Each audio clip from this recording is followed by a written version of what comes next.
warahmatullahi wabarakatuh.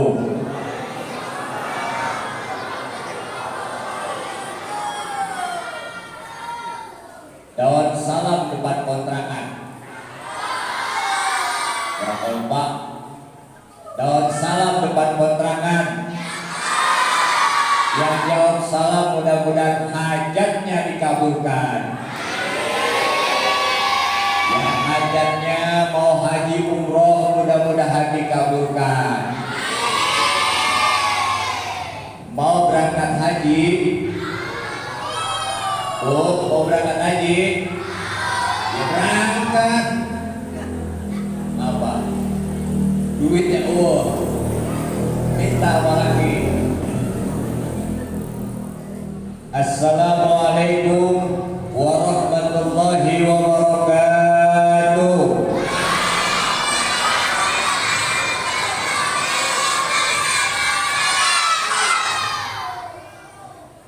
Alhamdulillahilladzi waffaqa man syaa min ibadihi li'adai afdhalit ta'at wa iktisabi akmalis sa'adat.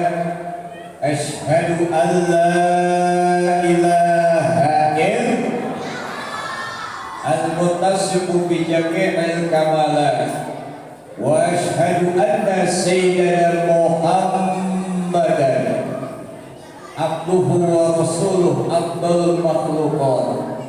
Allahumma shalli wa sallim wa barik ala sayyidina Muhammad. Amat sholawatnya. Allahumma shalli wa sallim wa barik ala sayyidina Muhammad wa ala alihi wa ashabihi al-anjumin niran salatan wa salaman daimain madamatil ardu was samawat. Subhanaka la ilma lana illa ma 'allamtana innaka antal alimul hakim.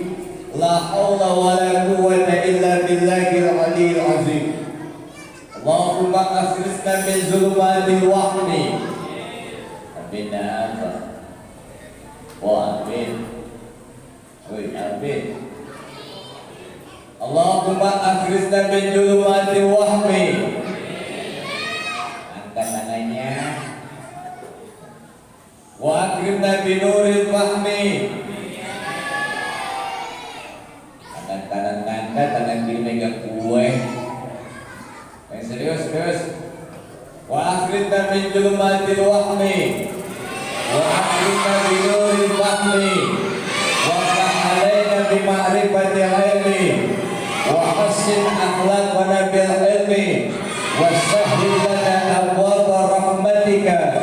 Wansur alaina min khazaini birahmatika ya arhamar rahimin. Amin ya rabbal.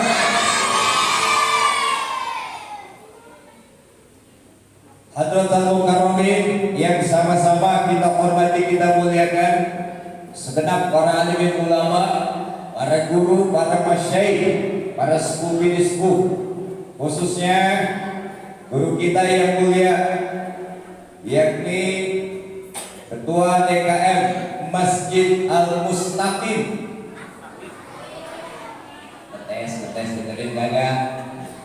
Al-Mustaqim yakni Bapak Junaidi MJ, yang kita doakan mudah-mudahan diberikan sehat walafiat. Bapak Ketua RW 03 Bapak Nur Hasan, juga Ketua PHBI Bapak Ustadz M. Musli, yang kita doakan mudah-mudahan sehat guru kita ya.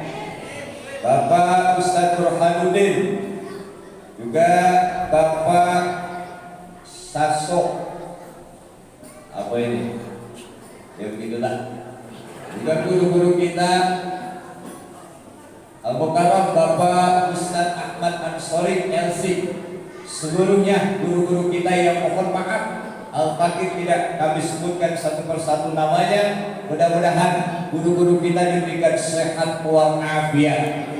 Mudah-mudahan kita semua yang hadir, semuanya mudah-mudahan Allah berikan kucuran rahmat, taufik, hidayah, inayah, maunah, maghfirah dan barokah dari Allah Subhanahu wa taala. Amin.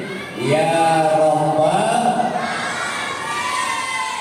Hadirin yang berbahagia, dimuliakan Allah Subhanahu wa taala. Malam ini kita memperingati Isra Mi'raj 1446 Hijriah garis miring 2026 M.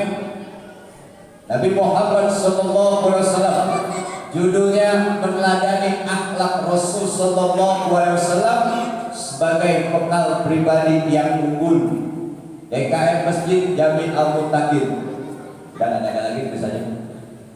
Hadirin yang berbahagia, dimuliakan Allah Subhanahu wa taala. Tentunya berbicara tentang Isra dan Mi'raj yang merupakan mukjizat terbesar kedua setelah Al-Qur'an. Betul atau tidak, Pak? Isra Mi'raj mukjizat terbesar kedua setelah Al-Qur'an. Betul atau tidak? Orang kompak, betul atau tidak? Betul. Isra Mi'raj merupakan mukjizat terbesar kedua setelah Al-Qur'an. Betul? Nah, dan satu-satunya manusia yang di-Isra dan Mi'rajkan cuma Rasulullah sallallahu alaihi. Nabi-nabi yang lain enggak. Betul atau tidak? Dan diabadikan subhanalladzi asra bi 'abdihi lailan minal masjidil haram ilal masjidil aqsa. Itu menunjukkan ayat ini mengabadikan sejarah peristiwa Isra dan Mi'raj, dan yang di Isra Mi'raj kan cuma satu orang, Nabi besar Muhammad. Ya, ini kita keyakinan kita, Pak. Ya. Nah, untuk saat ini kalau ada yang menceritakan bahwa mbahnya Mi'raj, pernah dengar gak begitu? Pak, pernah dengar gak? Kalau ada yang menceritakan mbahnya Mi'raj sampai 70 kali, wajib tidak percaya. Setuju atau tidak? Setuju atau tidak? Oh, setuju atau tidak? Satu-satunya orang yang di-Isra Mi'rajkan oleh Allah Kanjeng baginda Nabi besar Muhammad. Ini keyakinan kita, wajib kita pegang sampai mati. Setuju? Setuju? Kalau ada yang menceritakan, walaupun yang menceritakan pakai kuda-kuda segede ban Vespa, kayak apa tuh, Bang? Yang menceritakan pakai jubah kayak Batman, mbahnya Mi'raj ketemu Allah 70 kali, wajib tidak percaya. Betul? Betul? Isra dan Mi'raj merupakan mukjizat terbesar kedua setelah Al-Qur'an. Ini menunjukkan betapa mulia dan agungnya Rasulullah sallallahu alaihi. Dan ini ya, agungnya Rasulullah berarti tidak ada manusia yang lebih mulia daripada Rasulullah sallallahu alaihi. Betul atau tidak? Kalau ada manusia yang menceritakan, oh mbahnya seperti Mi'raj seperti Rasulullah, berarti kedudukannya menyaingi Rasulullah. Wajib tidak percaya. Kenapa? Karena manusia yang paling mulia tidak lain tidak bukan adalah Rasulullah sallallahu alaihi.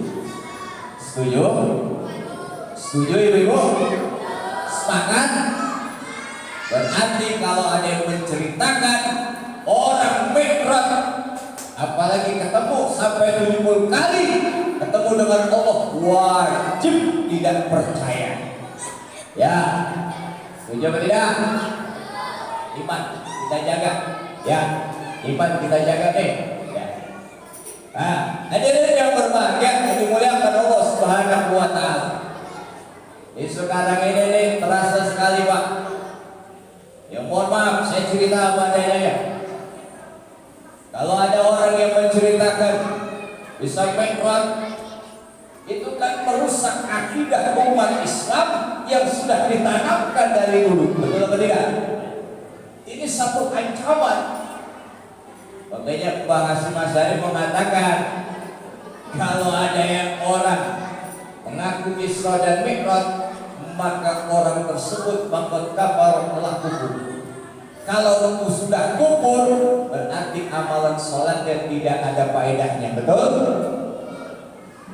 Sholatnya tidak ada faedahnya, zakatnya tidak ada faedahnya, hajinya tidak ada faedahnya. Kenapa?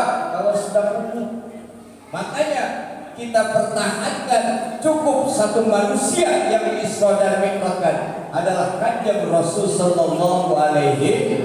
Kalau kita membenarkan ada manusia yang Mi'raj sampai 70 kali, berarti faqad kafara, sungguh telah kufur. Berarti sholat kita percuma, zakat kita percuma, haji kita percuma. Na'udzu.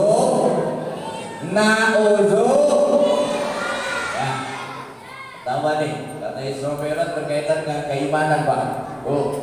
Ya, Isra Mi'raj berkaitan dengan keimanan. Harus kita jaga iman-iman kita, terutama generasi anak muda kita nih. Mudah-mudahan Allah jaga iman Islam kita. Amin ya Rabbal. Saudara hadirin yang berbahagia yang dimuliakan Allah Subhanahu wa taala. Berbicara Isra Mi'raj, tentu syariat yang paling utama tidak lain oleh daripada Isra Mi'raj adalah sholat. Ya, tentang sholat. Nyaut apa? Nah gitu loh, Pak. Rumahnya muka-muka lapar semua ini. Hujan lagi, dingin lagi. Ya, empuk makanan ada kok? Enggak ada? Ada? Alhamdulillah, udah habis ya? Bapak suruh tuh di depan tuh. Makan-makan udah sudah santai dah, kita ngaji ya. Ya, malam ini kita ngaji. Hadirin yang berbahagia yang dimuliakan Allah Subhanahu wa taala. Coba mari kita renung ini. Entahkan perintah puasa cukup turun ayat kok. Perintah haji cukup turun ayat, Pak. Perintah-perintah yang lain cukup turun ayat. Tapi entahkan untuk sholat nggak cukup turun ayat. Allah panggil langsung Rasulnya Muhammad sallallahu alaihi. Pertanyaannya, kok bisa begitu ya? Kok sholat ini nilainya begitu tinggi ya? Coba nih kita renungin nih malam ini. Pantesan mak bapak kita dulu ngomong, lo pokoknya kemana-mana silakan, yang penting jangan tinggal sholat. Betul Pak Kakak? Betul Pak Kakak? Mak bapak kita tuh ngomong, lu pokoknya mau main kemana baik, merantau kemana baik, lu cari bini kemana baik, silakan. Satu pesan gua, jangan tinggal. Pertanyaannya ada apa, Pak? Sampai awal ma yuhasabu bil abdu yaumal qiyamah as-shalah. Pertama kali amal yang dihisab oleh Allah adalah sholat. Kok sedemikian tingginya kedudukan sholat ketimbang amal-amal yang lain? Malam ini saya ngajak merenung aja nih. Ya, Bu. Siap ngaji? Lemes awan. Kenapa sih? Tadi perintah sholat Allah langsung panggil Nabi. Amal pertama kali dihisab sholat. Bahkan sholat menjadi barometer terhadap amal-amal yang lain. Ukuran amal-amal yang lain, sholat. Kenapa nggak puasa? Kenapa nggak zakat barometernya, tapi sholat? Sampai emak bapak kita mesenin lu kemana aja silakan, yang penting jangan tinggal.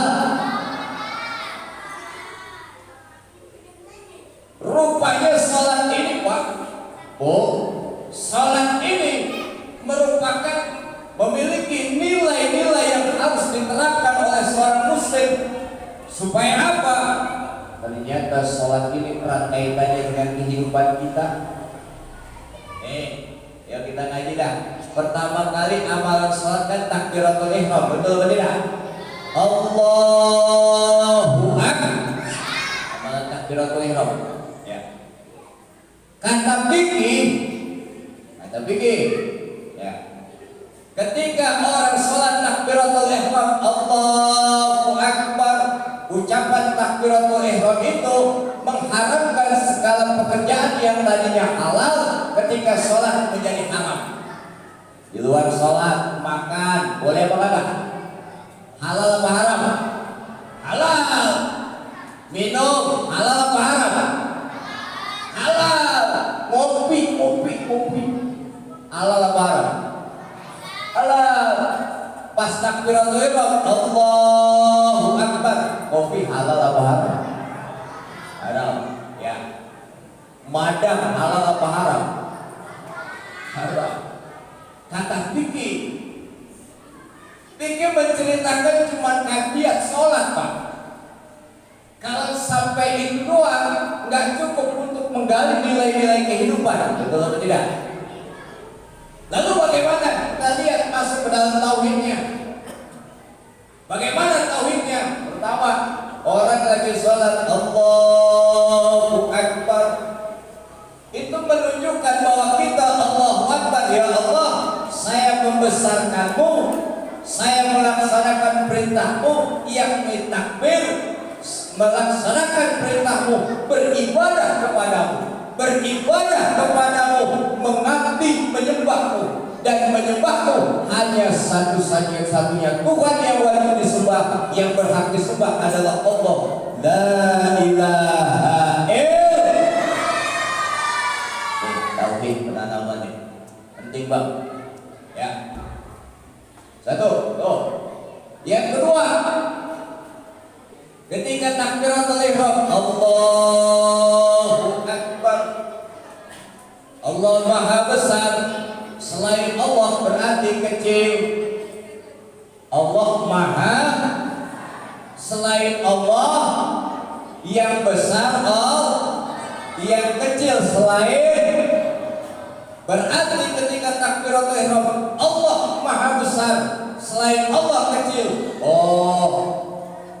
Bisnis untung triliunan kecil yang besar Allah. Ya. Rumah mewah mentereng kecil, yang besar. Pangkat jabatan kedudukan kecil, yang besar. Ya.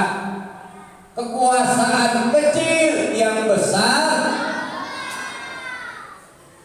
Urusan dunia kecil, yang besar. Saya mau tanya, kalau emang harta benda kecil, pangkat jabatan kecil, kalau emang dunia ini kecil, yang besar Allah, mana yang kita pilih? Yang besar apa yang kecil? Barang mau Bang jawabannya. Yang besar apa yang kecil? Bang, yang besar yang kita pilih. Kenapa? Semuanya kecil. Kenapa kecil? Bakal kita tinggalkan. Bagaimana meninggalkannya? Dengan cara kematian. Betul atau tidak? Kan kita semua bakal mati. Betul atau tidak? Ya. Mbok mati gak? Mbok mati gak? Bapak nih mati gak? Mati. Duluan mana? Mbok bapak. Ya. Semuanya bakal mati. Lihat dah struktur pemerintahan aja. Presiden mati, menteri, ya, gubernur mati, wali kota, camat mati, lurah, RW, RW. Wah, ini ngomong. Wah, bilang mati warganya. RW mati apalagi? Nah iyalah, RW mati bisa RT kagak? Mudah-mudahan ya RT RW sini diberikan panjang umur. Ini ya Bapak. Jadi Pak RW, Pak RT, warga keluarga yang mati. Jadi ya. Sebab apa? Kalau warga keluarga mati yang ngurusin Pak RW, Pak RT, alhamdulillah. Cuma repotnya kalau kiamat kurang satu hari RW RT belum mati, repot warganya udah pada mati. Jadi ambil buat mandiin, kagak ada mandi sendiri Pak RW RT. Entahkan kuburan, kagak tuh kakaknya udah pada mati, ya. Gali sendiri kuburan RW RT. Hadirin yang berbahagia, mudah-mudahan kita diwafatkan dalam keadaan husnul khatimah. Allahumma khtimna bi husnul khatimah. Ya Allah, wafatkan akhir hayat kami dengan husnul khatimah. Amin ya rabbal. Ya. Rupanya dunia kecil, yang besar Allah. Tapi kenapa ketika kita sholat seringkali dunia masuk ke dalam sholat kita? Berasa apa kagak? Berasa apa kagak Bang? Allahu Akbar.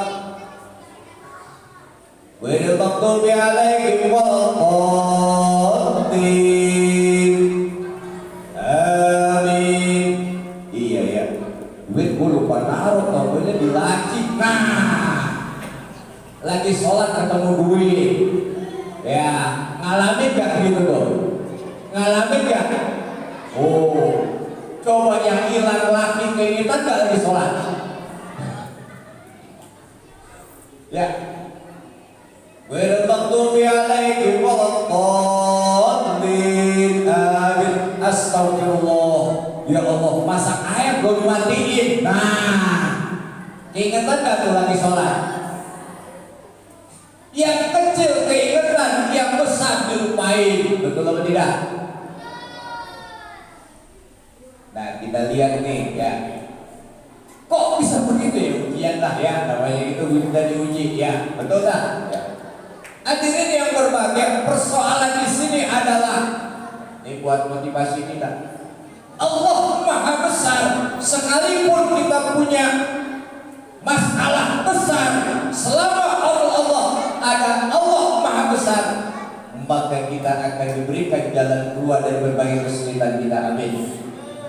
Jadi Allahu Akbar, totalitas kita membesarkan Allah, mengagungkan Allah, beribadah kepada Allah. Kita tinggalkan segala atribut dunia. Betul atau tidak? Ya mudah-mudahan kita dibimbing oleh Allah dalam ibadah sholat. Amin ya rabbal.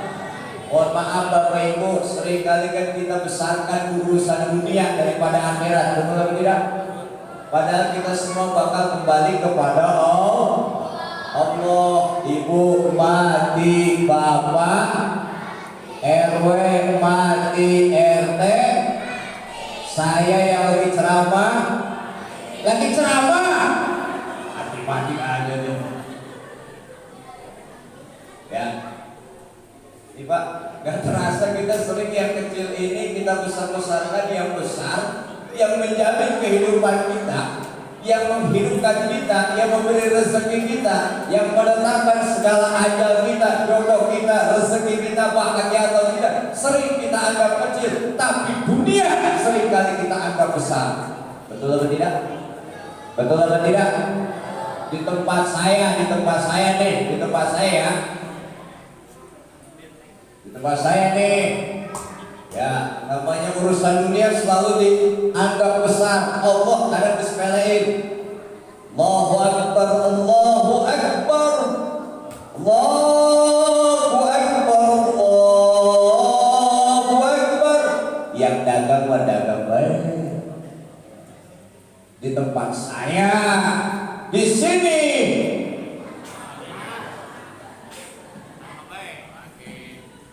asyhadu an la ilaha illallah.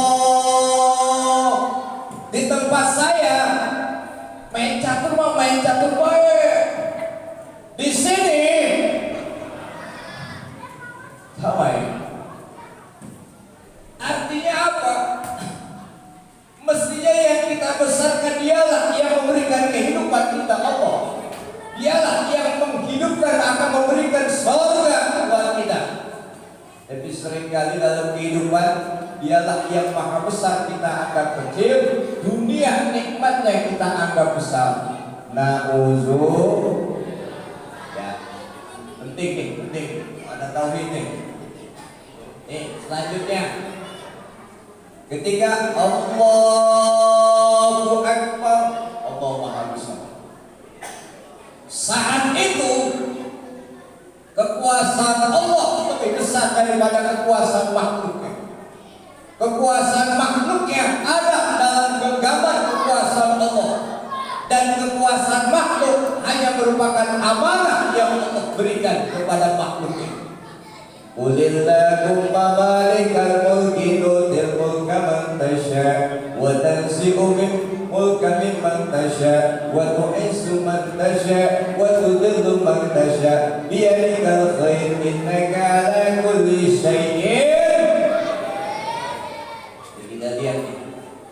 Qulillahumma, katakan hai Muhammad, Allahumma ya Allah, malikal mulki, pemilik segala kerajaan kekuasaan, tu'til mulka man tasha', engkau berikan kekuasaan, pangkat jabatan kepada hamba yang engkau kehendaki, wa tanzi'u mulka mimman tasha', engkau copot kekuasaan, pangkat jabatan kepada orang yang engkau kehendaki, wa tu'izzu man tasha', engkau muliakan orang yang engkau kehendaki, wa tudhillu man tasha', engkau hinakan orang yang engkau kehendaki. Di tangan Allah segala kebaikan, segala kekuasaan. Sesungguhnya Allah Maha berkuasa atas segala sesuatu.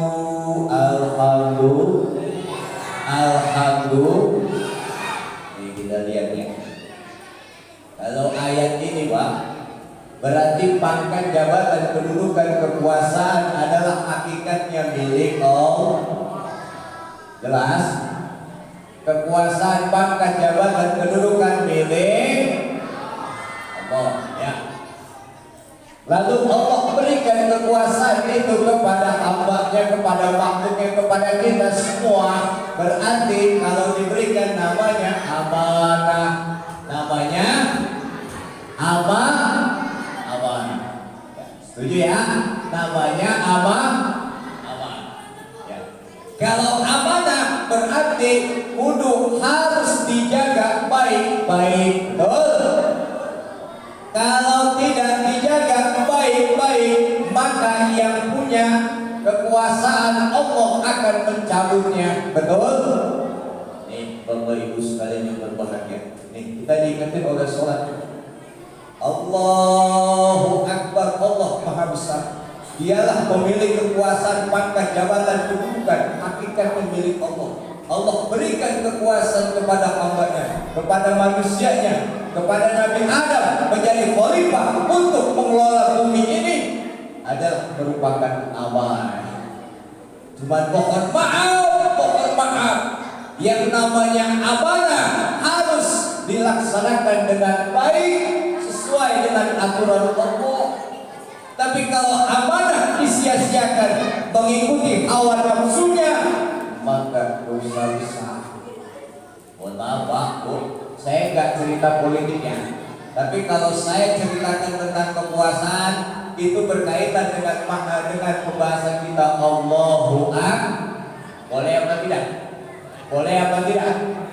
Saya akan menerjemahkan nilai-nilai sholat ini supaya kita paham.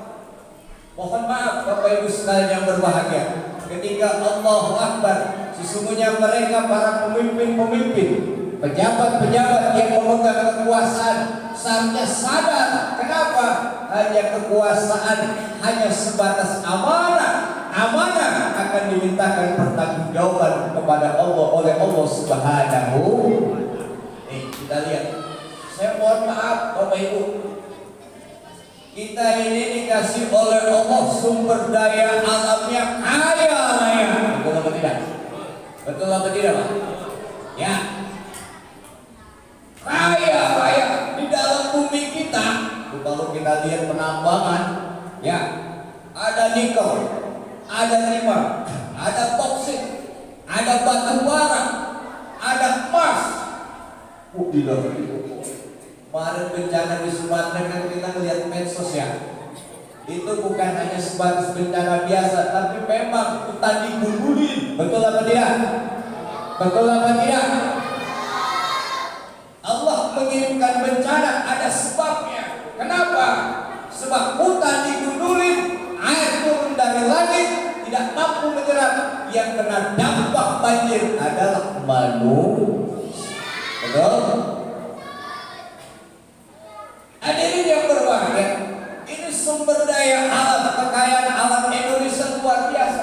Cuma mohon maaf, para pemimpin di atas, Pak, para penguasa, pemegang jabatan, mestinya kekayaan alam digunakan, diolah, diatur untuk kepentingan rakyat. Setuju atau tidak? Untuk kepentingan rakyat. Tapi kenapa sumber daya alam kita milik rakyat dikelola oleh para penguasa hanya untuk kepentingan dirinya, memperkaya dirinya, dan hanya memperkaya diluarkan diekspor ke luar negeri, sementara rakyat miskin tetap miskin. Betul atau tidak? Betul atau tidak? Nyata nggak di negeri kita, Pak? Kemarin Sumatera itu berapa penambangan yang ada itu? Kalimantan berapa? Papua berapa? Kita lihat. Itu sampai menjadi lubang besar. Masyarakat Papua tetap aja miskin, tidak menikmati kekayaan alam. Padahal kekayaan alam itu adalah milik masyarakat Papua. Betul atau tidak? Betul atau tidak? Kalau mereka, para pemangku jabatan, Allahu Akbar, sadar diri Allah Maha Besar, yang memberikan kekuasaan adalah Allah kepada saya. Saya hanya mengelola, saya hanya memegang amanah, harus saya manfaatkan sebesar-besarnya untuk kepentingan rakyat saya. Maka kalau seperti itu, insya Allah rakyat Indonesia sejahtera dan makmur. Betul? Betul? Tapi kenyataannya sekarang kan daya alamnya, sumber daya alam yang kaya, tapi rakyatnya miskin. Apalagi mohon maaf, pajak makin naik. Bu, pajak turun apa naik? Pak, pajak turun apa naik? Apa yang tadi pajakin sekarang? Ayo, saya mau tanya. Apa yang tadi pajakin? Rumah ada pajaknya enggak? Motor ada pajaknya enggak? Mobil ada pajaknya enggak? Ada tanah ada pajaknya enggak? Ya, listrik bayar apa gratis? Kesehatan bayar apa gratis? Pendidikan bayar apa gratis? Kenapa mesti bayar padahal kita punya kekayaan alam yang luar biasa? Betul? Pertanyaannya, duitnya kemana? Duitnya kemana? Hadirin yang berbahagia, ini muliakan Allah Subhanahu wa Ta'ala. Kita lihat. Ya Allah, kalau kita lihat ya, rakyat sudah susah ekonomi, pajak makin naik. Sekarang apa yang kita yang nggak dipajakin? Rumah dipajakin saban tahun, betul? Makin luas rumah, makin luas halamannya, makin mahal, makin murah. Makin mahal, betul? Ya. Rumah dipajakin, akhirnya rumah jual, beli mobil kena pajak kan? Kena pajak kendaraan, ya. Mobil ribet ngurusnya, jual motor ada nggak pajaknya? Nah, ada pajak kendaraan bermotor ya. Motor rewel, rusak mulu, jual akhirnya duitnya buat makan, buat minum, lari ke Indomaret. Itu di Indomaret setiap barang ada pajaknya kan? Beli rokok ada pajaknya kan? Beli beras ada pajaknya kan?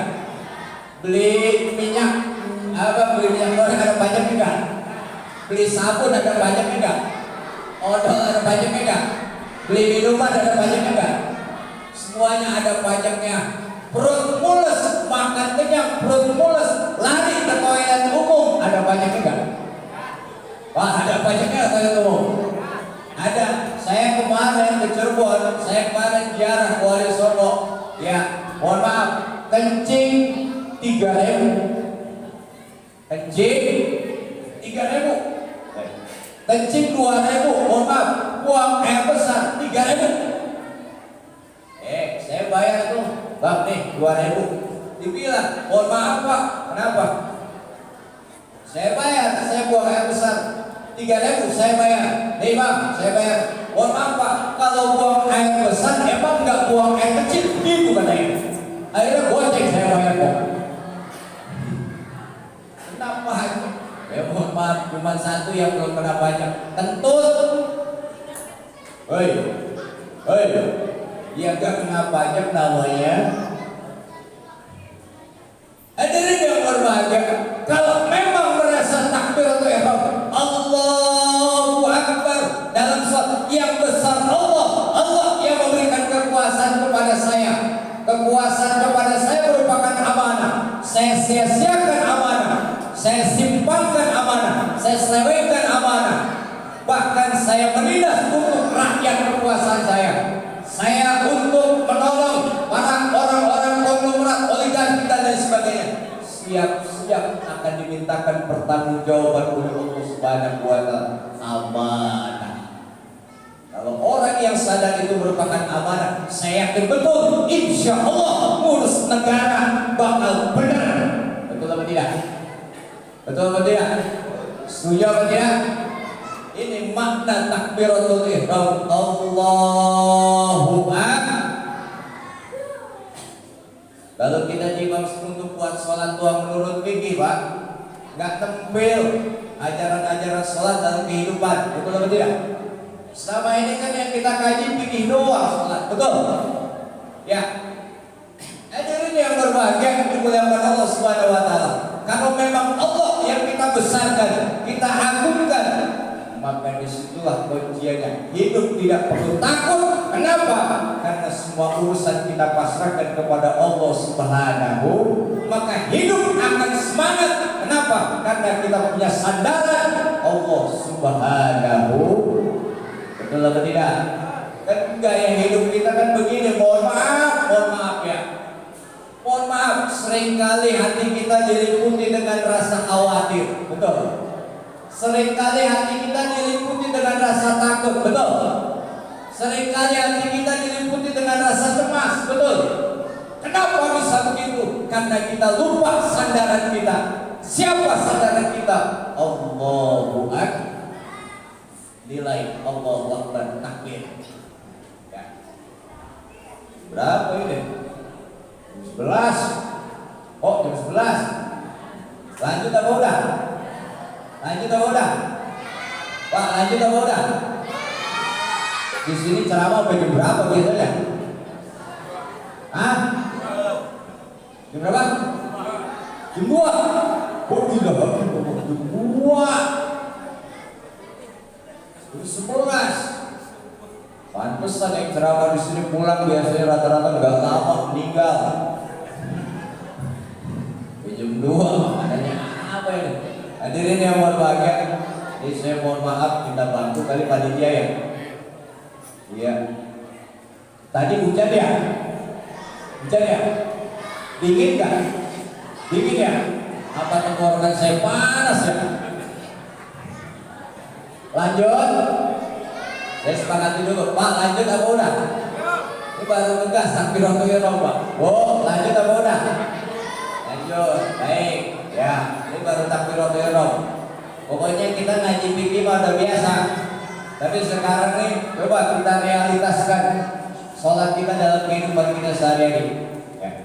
Hadirin yang berbahagia, ini dimuliakan Allah Subhanahu wa Ta'ala. Yang dibagiin ayat firman jamaah. Oh, apa loh? Ya lagi ceramah bener-bener. Ya. Ya. Yang kedua, saya longkap-longkap aja ya. Saya longkap-longkap. Nah, kemudian yang kedua doa istiftah. Sering kita diajarin sama guru kita, Allahu Akbar kabira walhamdulillahi katsir wa subhanallahi bukratan wa asil. Ya. Ada lagi bacaan lain, Allahumma ba'id baini wa baina khata kama ba'adta bainal masyriqi wal maghrib. Ya. Allahumma naqqini min khataaya kama yunqqa thawbul abyadu min ad-danas. Allahumma ighsilni min khataaya bil ma'i wal thalji wal. Ya. Intinya ini doa iftitah, mohon supaya diampuni dosa-dosa. Saya mau tanya, Bu, kita punya dosa kan? Banyak apa dikit? Banyak apa dikit? Wah, kita punya dosa kan? Banyak apa dikit? Banyak kan mana? Dosa bapak sama dosa ibu? Oh, kita punya dosa kan? Banyak apa dikit? Banyak kan mana? Dosa ibu apa dosa bapak?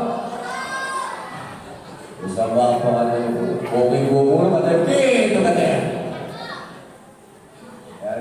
Ya. Allahumma ba'id baini, ya Allah, jauhkan antara saya dengan dosa saya sebagaimana Engkau jauhkan antara timur dan barat. Ya Allah, sucikan badan saya dari dosa saya sebagaimana Engkau sucikan baju putih dari kotoran. Ya Allah, sucikan saya ya Allah dengan air, dengan salju, dengan barot, dengan es, dengan embun. Apa maknanya ini? Maknanya adalah ketawaduan kita, kerendahan diri kita untuk mohon ampun kepada Allah Subhanahu. Minta ampun kepada Allah. Apalagi di Rajab ini kan bulan yang dimana kita untuk memperbanyak istighfar, ya, betul tidak? Ya, betul. Ayo kita istighfar dulu dah. Astagfirullah Rabbal baraya, astagfirullah minal khataya,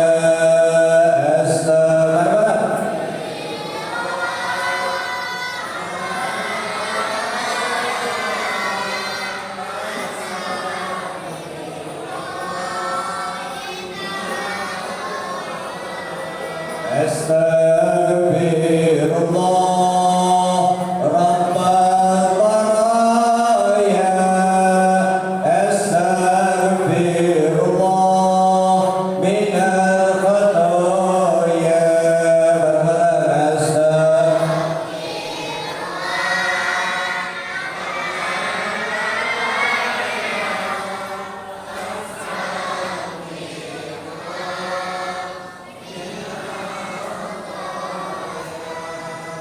alhamdulillah. Karena rada enakan ini. Ada bangku. Ya, sama Bu, Ibu duduk. Saya tadi suruh diri, kagak adil. Wah, ada bangku, alhamdulillah. Mudah-mudahan yang ngasih bangku, mudah-mudahan dikasih istri yang soleha. Punya bini tadi? Belum. Hadirin yang berbahagia yang dimuliakan Allah Subhanahu wa Ta'ala. Ya. Sebelum kita membaca Fatihah, sebelum kita membaca surah, sebelum kita menghadap Allah, bacaan-bacaan sebelum kita sujud, sebelum kita ruku, sebelum kita tasyahud dan lain sebagainya, sebagai hamba kita, ketika setelah takbiratul ihram mengagungkannya, membesarkannya, karena dialah pencipta langit dan bumi. Setelah itu kita sadar bahwa kita makhluk yang penuh dengan dosa dan kesalahan. Betul apa tidak? Betul apa tidak? Kenapa kita harus istighfar? Kenapa kita harus mohon ampun? Karena yang kita hadapi, kita menghadap adalah Zat yang Maha Suci, Allah Subhanahu. Pak, ini penting bicara kesucian ini. Kita kan mengenal kesucian ini kan cuma sebatas toharoh, betul ya? Ya, toharoh apa toharoh? Paling wudu, terus apa lagi? Tayamum, terus mandi janabah, terus ijazah najasa. Betul? Betul. Coba kita tengok kata Imam Ghazali. Kesucian itu ada 4. Ada berapa, Bang? Ada berapa? Ada 4. Ada berapa? Ada 4. Ya, 4 tingkatan nih. Kesucian 4 tingkatan. Kita saya sambungin dengan puasa nih. Penting. Supaya apa? Biar sholat kita ini bukan hanya sebatas fikih, tapi tauhidnya, tasawufnya masuk. Supaya benar-benar kita menghadap Allah lahiriah batiniah. Saudara hadirin yang berbahagia, kata Imam Ghazali, pertama tingkatan kesucian. Kesucian apa? Membersihkan badan dari hadas kecil maupun hadas besar, karena kita akan ibadah kepada Allah. Pengen sholat, wudu kita, betul apa tidak? Pengen baca Quran, wudu kita, betul apa tidak? Ya, cuman wudu, ya, tayamum, kemudian ijazah najasa, mandi janabah dan lain sebagainya. Kata Imam Ghazali, itu kesucian tingkat pertama masih kulit. Lalu bagaimana? Naik tingkat yang kedua, Pak. Tingkat yang kedua akan melahirkan akhlak. Ya, bagaimana? Maka yang kedua bukan setelah kita memwudu, kita tayamum, kita ijazah najasa, maka dianjurkan untuk yang kedua mensucikan badan kita dari perbuatan-perbuatan yang tidak diridhoi oleh Allah Subhanahu. Ini penting banget ini. Saya teringat kalau begini amalan puasa kita. Puasa kita ini kan ujungnya kan ayatnya begini ya. Ya ayyuhalladzina amanu kutiba alaikumus kama kutiba alal ladzina min qablikum la'allakum. Kurang kompak ah. Ya, mudah-mudahan yang baca Quran dapat syafaat dari Al-Quran. Amin. Bareng-bareng. Ya ayyuhalladzina amanu kutiba alaikumus kama kutiba alal ladzina min qablikum la'allakum. Bener ya, selama penjung gua ini airnya banyak banget. Ya, minum dulu ya, boleh ya? Pak, minum dulu ya. Iya sendiri, benar. Ya, kita cewek ya.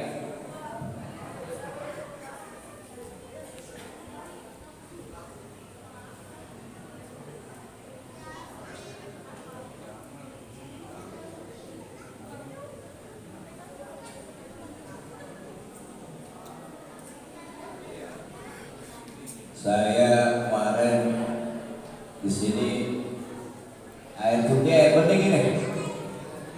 Air putih, air bening. Air bening ya. Kemarin di Cadasari Banten ketemu air bening juga. Cariu ketemu air bening juga. Padahal makan kopi doyan.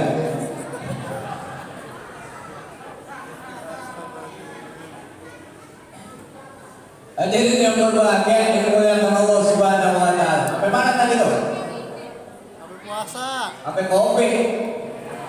Sampai puasa. Ya, coba kita lihat. Ya. Kita lihat nih yang puasa nih. Ya ayyuhalladzina amanu kutiba alaikumussyam kama kutiba alal ladzina min qablikum la'allakum.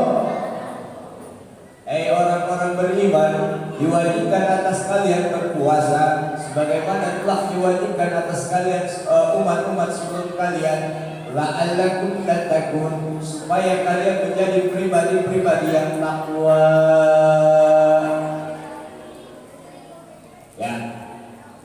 Hadirin yang berbahagia, tujuan dari puasa kita lihat di penghujung ayat, la'allakum. Lalu bagaimana la'allakum ini tercapai, membentuk pribadi-pribadi yang bertakwa? Kalau kita ngaji secara fikih, Pak, gak bakal kita untuk membentuk pribadi yang bertakwa. Kenapa? Karena fikih hanya menceritakan tentang bagaimana tata cara puasa sah dan tidaknya. Betul apa tidak? Betul apa tidak? Bagaimana untuk membentuk pribadi yang bertakwa? Membentuk pribadi yang bertakwa dengan wasilah amalan puasa. Puasa itu salah satu amalia yang disyariatkan dari banyaknya amal-amal yang bisa membentuk pribadi puasa, membentuk pribadi takwa. Salat pun membentuk pribadi takwa. Semua amalan memiliki nilai-nilai membentuk pribadi yang takwa. Dan dalam hal ini konteksnya puasa membentuk pribadi yang takwa. Berarti puasa bukan tujuan. Puasa bukan tapi tujuan dari ayat Allah, firman Allah, perintah Allah membentuk pribadi yang taat. Betul atau tidak? Betul atau tidak? Kita kan sering mogok apa? Sering mogoknya apa puasa? Sering yang kita pikirin puasa, tapi jarang kita pikirin tujuan daripada puasa. Ya, kita lihat nih, puasa hanya sarana, puasa wasilah. Lalu puasa yang bagaimana untuk membentuk pribadi yang takwa? Maka disinilah Bapak Ibu sekalian pentingnya kita menuntut ilmu. Penting apa tidak? Di sini pengajian hari apa? Hari apa sih pengajian? Hah? Malam? Malam apa? Oh, Bang Bro, mau Jumat? Alhamdulillah. Guru-guru kita ngajarin nggak? Penting. Ternyata untuk membentuk pribadi yang takwa diperlukan disiplin ilmu. Apa disiplin ilmu? Di antaranya fikih supaya puasa kita sah dan benar. Apa di antaranya lagi? Di antaranya didukung oleh ilmu tauhid. Kenapa perlunya ilmu tauhid? Supaya puasa kita tidak salah, supaya puasa kita sesuai dengan sasaran dan tujuan kehendak Allah Subhanahu. Kan kalau kita lihat ya, kalimat ketika kita buat niat puasa nih, nawaitu shauma ghadin an adain Ramadana. Nah, kita lihat nih, lillahi.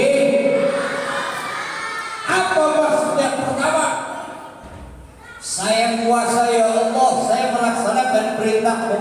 Saya melaksanakan perintahmu, saya ibadah kepadamu. Saya ibadah kepadamu, hanya Engkaulah yang saya ibadahi, saya sembah. Tiada Tuhan yang saya sembah kecuali Engkau.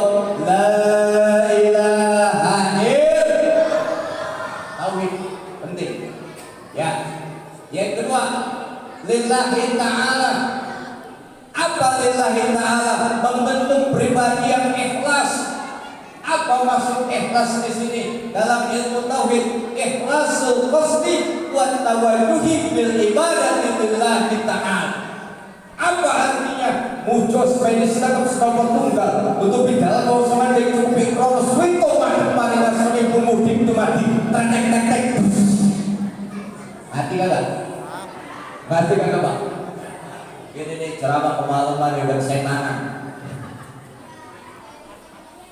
Ikhlasul qasdi, memurnikan tujuan, wa tawajjuhi dan arah fil ibadah, di dalam ibadah lillahi wahdah, semata-mata karena Allah Ta'ala. Berarti ketika kita niat lillahi ta'ala dalam puasa, gua puasa bukan gak enak sama istri lagi puasa. Saya puasa bukan gak enak karena anak lagi puasa. Saya puasa nggak enak kalau saya nggak puasa, kan saya pengurus masjid, nggak enak sama orang-orang, entar kata orang di mana. Bukan. Dan saya puasa bukan karena rutinitas setiap tahun ada bulan puasa, bukan. Apa maksudnya? Saya puasa memurnikan ketaatan saya hanya kepada Allah. Wa ma umiru illa liya'budullaha mukhlishina lahul hunafa'a. Dan tidaklah mereka diperintahkan kecuali beribadah kepada Allah. Dengan apa caranya? Memurnikan ketaatan kepadanya. Alhamdulillah. Kopi datang. Benar-benar ya. Mudah-mudahan Bapak sehat ya, luaskan rezekinya, ya ditambah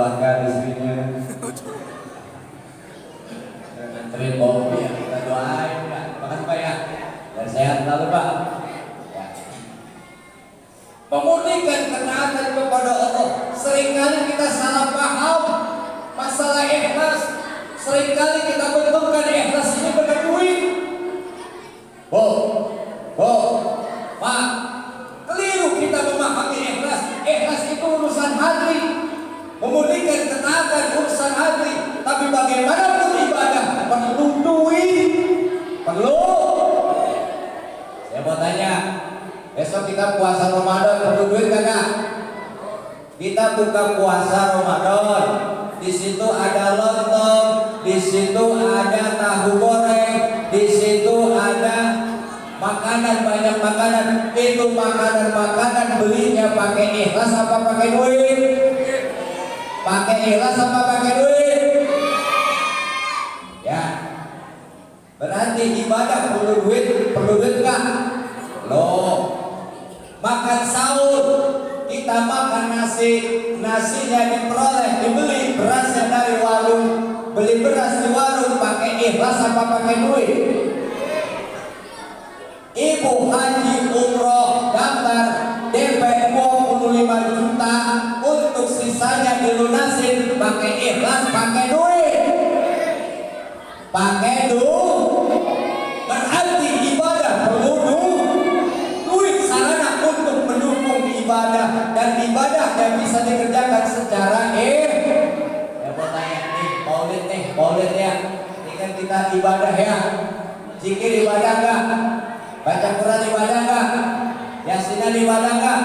Tahlilan ibadah enggak? Ya, tadi kan nih rangkaian sekarang ceramah agama nih, ibadah nih. Ini son. Ini nyewa apa punya masjid? Nyewa. Nah, nyewanya pakai duit atau pakai ikhlas? Duit. Ya, ini bangun masjid nih. Ya, tempat kita nih, masjidnya megah nih. Ini bangun masjid ini pakai duit, pakai ikhlas, Pak. Pakai duit. Setuju atau tidak? Beli pasir pakai duit, beli semen pakai, bangunan megah ini pakai. Apa iya masjid bisa berdiri dengan pakai ikhlas? Ya. Apa maksudnya? Ini sarana. Duit mendukung. Contoh kita mau sholat nih.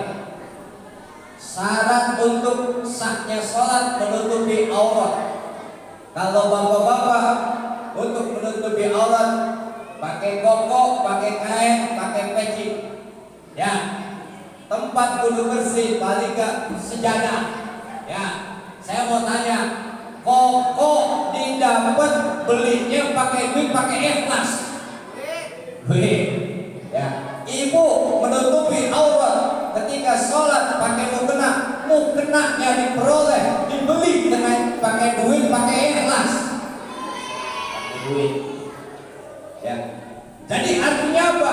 Oh Pak, segala kegiatan yang ada di masjid ini perlu duit dalam rangka mendukung ibadah, dan ibadahnya dikerjakan dengan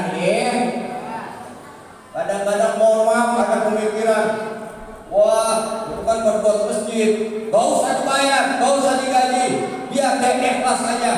Kira-kira kalau berbuat masjid dibayar pakai ikhlas, itu hidupnya cepat apa matinya cepat apa lambat?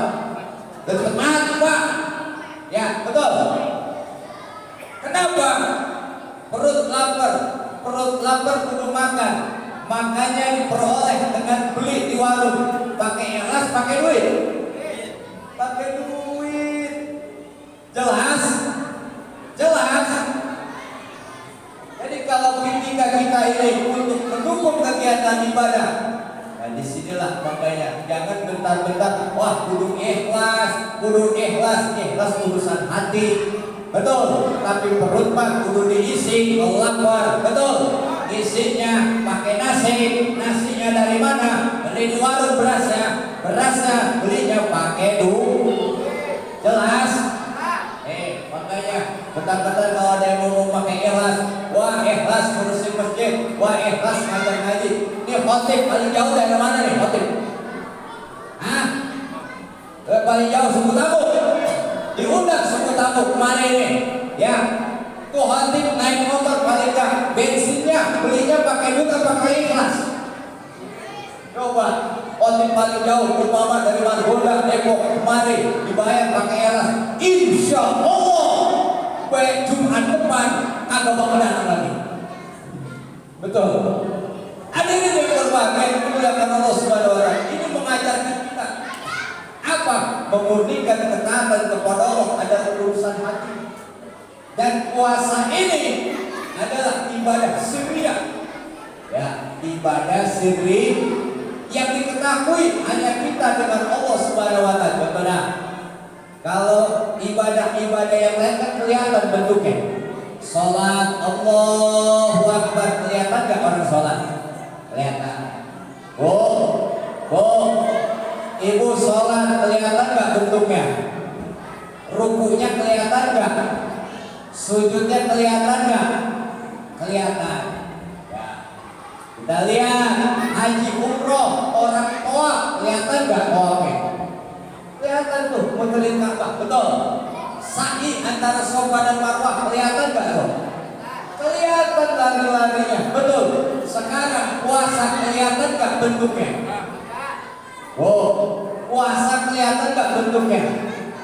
Ada yang bilang, ciri-ciri orang puasa itu kan bibirnya kan sariawan. Mohon maaf, yang bibirnya kering, pecah-pecah. Mohon maaf, orang sariawan kok pecah-pecah kering atau puasa bang? Betul. Itu orang puasa kalau jam 1 siang jalannya tengkleng kayak ikan cupang tuh. Lah orang lagi meriang, apa gak puasa? Betul. Artinya pertama puasa ibadah sirriyah yang tahu cuma kita dengan Allah. Yang kedua puasa gak ada bentuknya. Yang kedua ibadah sirriyah cuma kita dengan Allah. Contoh nih, umpama jam 1 siang alam kagak sahur, perut lapar banget bang. Ini rumah-rumahnya guru ngajakin buka nih. Keluarin motor, nyalain, tememes. Berangkat sono ke Beji. Sebab kalau berangkatnya ke Taman Manggis banyak kenal. Berangkat ke sono ke Beji. Sampai Beji mampir ke warung-warteg. Masuk warung-warteg kata mbaknya, Mas mau makan? Pelan-pelan mbak, gak enak. Ya, nasinya banyak apa dikit? Munjung. Nah, orang gak tahu. Ya. Nah, setelah itu makan. Selesai makan, banyak kenyang. Pulang ke rumah, pora-pora jatuh kayak orang puasa. Bininya tahu gak dia kagak puasa? Anaknya tahu gak dia kagak puasa? RT tahu gak dia kagak puasa? Pengurus masjid tahu gak dia kagak puasa? Allah tahu gak dia kagak puasa? Sirriyah. Artinya apa? Disinilah mengajarkan setiap amal perbuatan manusia ada yang memantau, ada yang mengawasi. Siapa? Dialah Allah Subhanahu. Kalau memegang pangkat jabatan dan kedudukan merasa diawasi oleh Allah, saya yakin pasti akan amanah. Alhamdulillah. Betul. Ya, goyang. Amanah. Kenapa? Karena puasanya tidak melahirkan muttaqin, tidak membentuk pribadi yang takwa. Puasanya hanya rutinitas tahunan. Masuk Ramadan dia puasa, tapi tidak membentuk pribadi yang bertakwa. Makanya pangkat jabatan dan kedudukannya, kekuasaannya tidak memberikan manfaat untuk masyarakat. Betul atau tidak? Hanya untuk memperkaya diri dan kelompoknya. Saudara, ini yang berbahagia. Makanya kata Imam Ghazali ada 3 kelompok. Pertama, puasa orang awam. Bagaimana? Cuma menahan haus dan lapar. Menahan haus dan lapar. Ya kayak kita nih, puasa orang awam. Yang kedua, apa? Puasa orang khusus, orang soleh. Puasanya seperti apa? Mulut dijaga puasa, mata dijaga puasa, telinga dijaga puasa, tangan dijaga puasa, kaki dijaga puasa. Kalau semua anggota tubuh sudah dijaga, saya yakin akan membentuk pribadi yang takwa. Alhamdulillah. Mohon maaf ya. Kalau kelompok pertama Pak hanya menahan haus dan lapar, mulut kagak ditahan. Puasa gosip jalan. Woi, woi. Puasa gosip jalan. Betul, betul. Ya, puasa fitnah jalan. Ya, betul. Puasa korupsi jalan. Betul, betul. Berarti puasanya tidak membentuk pribadi yang takwa, hanya terbatas terjebak kepada ritualitas dan rutinitas. Naudzu. Ya, ini tauhid tasawuf mainin nih, ya, mainin. Makanya la'allakum tattaqun. Nah, dalam konteks itu apa? Bukan hanya sebatas untuk membentuk pribadi yang takwa. Maka yang ketiga, puasa orang-orang yang kekasih Allah Subhanahu wa Ta'ala. Seperti apa bentuknya? Sudah menjaga hatinya. Mungkin kalau kita mau berat. Saya mau tanya nih orang sini nih, yang pulang kampung ada nggak? Banyak. Oh, yang pulang kampung ada nggak? Banyak. Kalau 10 Ramadan khusyuk sama ibadah itikafnya apa mikir pulang kampung? Hah? Pulang kampung. Nah itu kan gaya puasa kita ya. Iya. Pokoknya kalau udah ada sekarang pulang kampung nyari duit mana ini ya? Ya betul atau tidak? Iya. Berasa apa tidak? Kan puasa kita tidak memberikan bekas Pak. Betul. Betul. Nah, mainin tauhid tasawuf ya. Hadirin yang berbahagia, dimuliakan Allah Subhanahu wa Ta'ala. Bukan hanya itu, bukan hanya menjaga mulut, tapi kalau mulut sudah dijaga, maka disitulah man shoma ramadhana imanan wa ihtisaban ghufirallahu ma taqaddama min dhanbi. Barang siapa yang puasa Ramadan didasari keimanan dan ihtisaban mengharapkan pahala dari Allah, maka diampuni dosa-dosanya. Pertanyaannya, puasa Ramadan yang seperti apa yang mendatangkan ampunan Allah? Betul atau tidak? Betul atau tidak? Iya. Kalau timbang puasa menahan haus dan lapar, mulut tidak ditahan, menghinakan orang, menggibah orang, memfitnah orang, maka tidak akan mendatangkan ampunan dari Allah Subhanahu wa Ta'ala. Yang ada dicela oleh Rasulullah, kamin sha'imin laisa lahu min siyami illa al-ju' wal 'atas. Berapa banyak orang puasa hanya menahan haus dan lapar, tapi tidak membentuk pribadi-pribadi yang takwa. Na'udzu. Mudah-mudahan Allah berikan kekuatan kepada kita untuk beriman dan bertakwa. Amin ya rabbal alamin. Hadirin yang berbahagia, ya saya singkat terakhir lah. Udah 19 ya. Saya singkat dalam Fatihah. Fatihah ayat kedua, Alhamdulillahi Rabbil.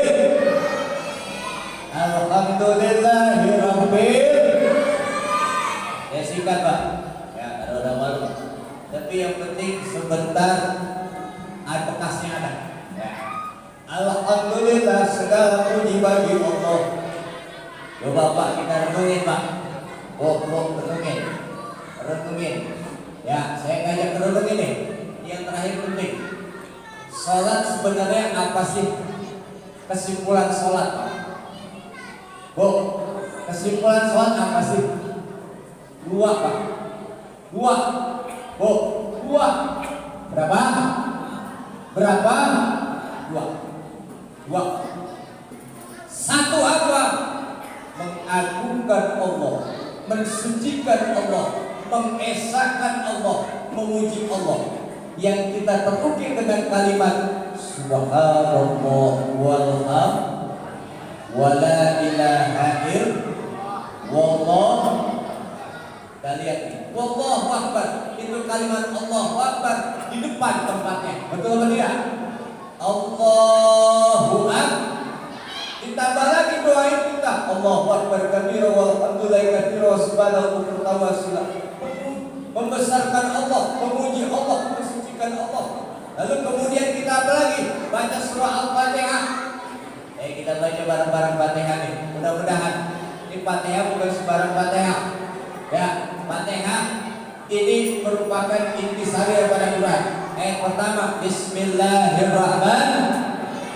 Ayat kedua Alhamdulillah. Ayat ketiga ada suaranya. Bareng-bareng baca. Ayat pertama Bismillahirrahmanirrahim. Ayat kedua Alhamdulillah. Ayat ketiga Ar-Rahman. Ayat keempat, ayat kelima, ayat keenam, ayat ketujuh, empat ayat pertama mengagungkan Allah. Bismillahirrahmanirrahim. Dengan nama Allah yang Maha Pengasih lagi Maha Penyayang. Maha Pengasih lagi Maha Penyayang. Kita agungkan Allah. Alhamdulillahirabbil alamin. Segala puji bagi milik Allah Rabbil alamin. Rabb pertama pencipta alam semesta, yang wajib yang mendapatkan pujian hanya Allah, pujian milik Allah. Rabb pertama maknanya pencipta, yang ciptain langit bumi, yang menciptakan kita juga. Lalu Rabb yang kedua mengatur alam semesta, Allah yang mengatur. Makanya mohon maaf ketika terjadi bencana di Sumatera, itu termasuk aturan Allah Subhanahu. Lalu Rabb yang ketiga, dialah yang mendidik kita, memberikan ilham, memberikan hidayah. Jadi bapak-bapak di sini bisa sholat, ibu bisa puasa, karena Allah lah yang memberikan hidayah. Betul? Lalu apalagi Rabb yang keempat yang menetapkan ajal. Maka ketika Alhamdulillahirabbil alamin, segala puji bagi Allah. Kenapa kita puji bagi Allah Subhanahu wa taala? Allah memiliki sifat yang sempurna. Walaupun kita tidak diberikan nikmat oleh Allah, tapi Allah zat yang patut dipuji karena kesempurnaan nikmatnya. Yang kedua, kita puji Allah karena kita diberikan nikmat oleh Allah. Alhamdulillah. Alhamdulillah. Ya, kita diberikan nikmat, betul apa tidak? Ya, makanya kita diajari dalam syukur. Ketika mendapatkan nikmat kita ucapkan Alhamdulillah. Dan kata Rasulullah SAW, "Lau utiya ummati dunya biasanya, tsumma qala alhamdulillah, fakana qawlu alhamdulillah afdala min dzalika kulli, wa fi riwayatin afdala min dzalika kulli." Sekiranya umat saya diberikan nikmat, diberikan dunia beserta isinya. Apa dunia beserta isinya? Contoh Pak, kita hidup sendiri dikasih istri, dengan wasilah kita pernikahan punya anak nikmat dari Allah, betul? Dikasih rumah tinggal di Setiabukti, itu nikmat dari Allah. Alhamdulillah. Lalu kita dikasih kendaraan, kita dikasih lingkungan yang aman, yang nyaman kita tinggali, itu nikmat Allah. Maka kita mengucapkan dengan kalimat Alhamdulillah, maka ucapan Alhamdulillah lebih berat timbangannya ketimbang nikmat yang Allah berikan. Makanya kita disuruh untuk bersyukur kepada Allah dengan mengucapkan Alhamdulillah. Punya anak satu, alhamdulillah. Anak kedua, alhamdulillah. Rumah satu, alhamdulillah. Rumah dua, alhamdulillah. Istri satu, alhamdulillah. Istri dua. Istri dua.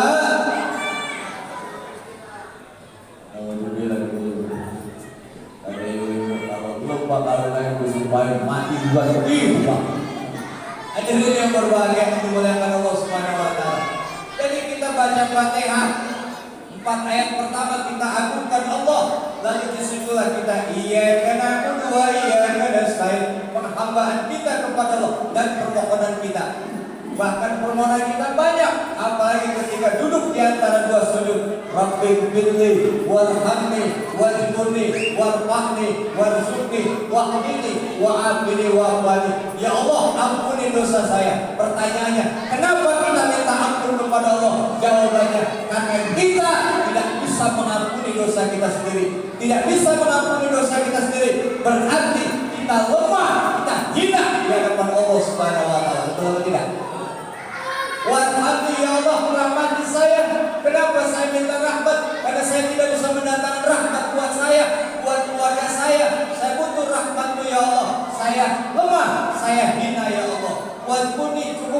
kebutuhan saya ya Allah. Hidup dengan segala kekurangan ya Allah. Hanya Engkau yang bisa mencukupi. Saya tidak bisa mencukupi kebutuhan saya karena saya lemah, karena saya hina ya Allah. Warfa'ni, angkat derajat saya karena saya tidak bisa mengangkat derajat saya sendiri. Saya lemah, saya hina ya Allah. Warzuqni wahdini wa'afini wa'afani. Seluruh permohonan kita menunjukkan atas dasar kelemahan dan kehinaan manusia. Betul apa tidak? Betul apa tidak? Maka inti daripada sholat, kalau memang kita merasakan sholat, berarti kita terapkan nilai sholat. Jangan merasa mulia karena ilmu, jangan merasa dihormati karena pangkat dan jabatan. Ketika turun di masyarakat, semuanya adalah milik Allah Subhanahu. Yang paling kita besarkan adalah Allah. Subhanallah walhamdulillah wala ilaha illallah wallahu akbar. Subhanallah. Sama-sama agungkan Allah, besarkan Allah, esakan Allah. La illallah wallahu akbar. Subhanallah walhamdulillah wala ilaha wallahu akbar. Jadi Bapak Ibu sekalian, inti daripada sholat cuma dua. Tujuan kita hidup di dunia ini hanya mengagungkan Allah, membesarkan Allah, mensucikan Allah, memuji Allah, mengesahkan Allah. Tapi kita ada sebagai makhluk yang hina, yang lemah. Tapi kenapa seringkali atribut dunia, karena punya ilmu sehingga kita pengen dihormati, punya harta sehingga kita pengen dihormati, punya pangkat jabatan sehingga kita pengen dihormati, sehingga itu semua yang menghalangi sholat kita kepada Allah Subhanahu. Mudah-mudahan Allah berikan kekuatan kepada kita sehingga bisa menegakkan nilai-nilai sholat dalam kehidupan kita sehari-hari. Amin ya Rabbal. Saya mau pantun nih, boleh apa tidak? Boleh apa tidak? Ikan sepat, ikan gabus. Kurang kompak, ikan sepat, ikan gabus. Ikan cupang, ikan lele. Itulah nama-nama ikan. Yaudah, barangkali itu saja dari saya. Benar dari Allah, salah dari saya pribadi. Mohon dibukakan pintu maaf yang seluas-luasnya. Saya akhiri. Wallahul muwaffiq ila aqwamit thoriq. Wassalamualaikum warahmatullahi wabarakatuh.